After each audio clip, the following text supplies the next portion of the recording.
नमस्कार दोस्तों, आप सभी का स्वागत है स्टेनो हेल्प में। तो दोस्तों, अगर अभी तक आपने Telegram group plus WhatsApp group join नहीं किया है तो जल्दी से जल्दी ज्वाइन कर ले, उससे आपको काफ़ी फ़ायदा होगा।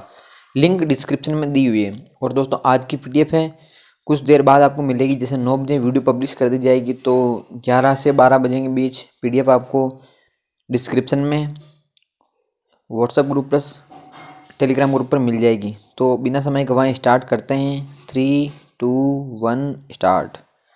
माँ दुर्गा को शक्ति की देवी कहा जाता है। विराम। उनके 10 हाथ होते हैं और वह शेर पर विराजमान होती है। विराम। यह माना जाता है कि महिषासुर नामक असुर राजा ने स्वर्ग में देवताओं पर आक्रमण कर दिया था। विराम। वह बहुत ही शक्तिशाली था और उसे कोई भी हरा नहीं सकता था। विराम। उस समय स्वर्ग के देवताओं को महिषासुर के प्रकोप से बचाने के लिए ब्रह्मा, विष्णु और महेश के द्वारा एक आंतरिक शक्ति का निर्माण किया गया, जिसका नाम दुर्गा रखा गया। विराम पैरा। देवी दुर्गा को आंतरिक शक्तियाँ प्रदान की गई थी, जिससे कि वे महिषासुर का वध कर सके। विराम। माँ दुर्गा ने पूरे 10 दिनों तक महिषासुर से युद्ध किया और 10वें दिन उसे मार डाला। विराम।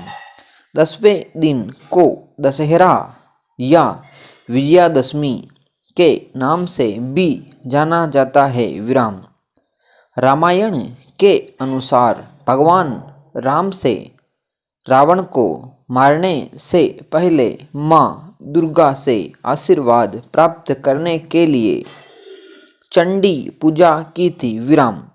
दुर्गा पूजा के 10वें दिन भगवान राम ने रावण को मारा, इसलिए इस दिन को हम विजयादशमी के नाम से भी जानते हैं। विराम।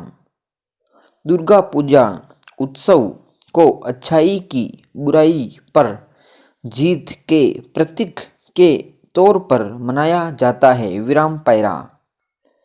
भारत में घरेलू हिंसा एक गंभीर समस्या रही है और हाल के वर्षों में इसमें वृद्धि देखी गई है। विराम। राष्ट्रीय अपराध रिकॉर्ड ब्यूरो द्वारा जारी भारत में अपराध 2019 रिपोर्ट के अनुसार भारत में लगभग 70% महिलाएं घरेलू हिंसा की शिकार हैं। विराम पैरा। वैवाहिक बलात्कार भी घरेलू हिंसा का ही एक रूप है। विराम। वैवाहिक बलात्कार से आशय पत्नी की सहमति के बगैर उसे यौन संबंध बनाने के लिए विवश करने से है। विराम। ऐसे कृत्य अन्यायपूर्ण होते हैं, परंतु फिर भी महिलाओं को नीचा दिखाने और अपमानित करने के ऐसे मामले असामान्य नहीं हैं। विराम पैरा।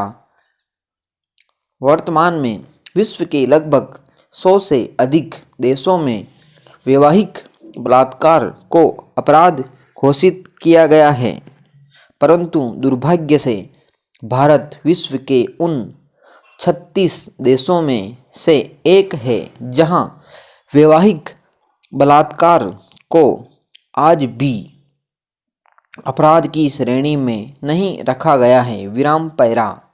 हालांकि महिलाओं के अधिकार की रक्षा के लिए आपराधिक कानूनों में कई बड़े संशोधन किए गए हैं, परंतु वैवाहिक बलात्कार का अपराध की श्रेणी में न होना महिलाओं की गरिमा और उनके मानवाधिकारों का अवमूल्यन है। विराम पैरा।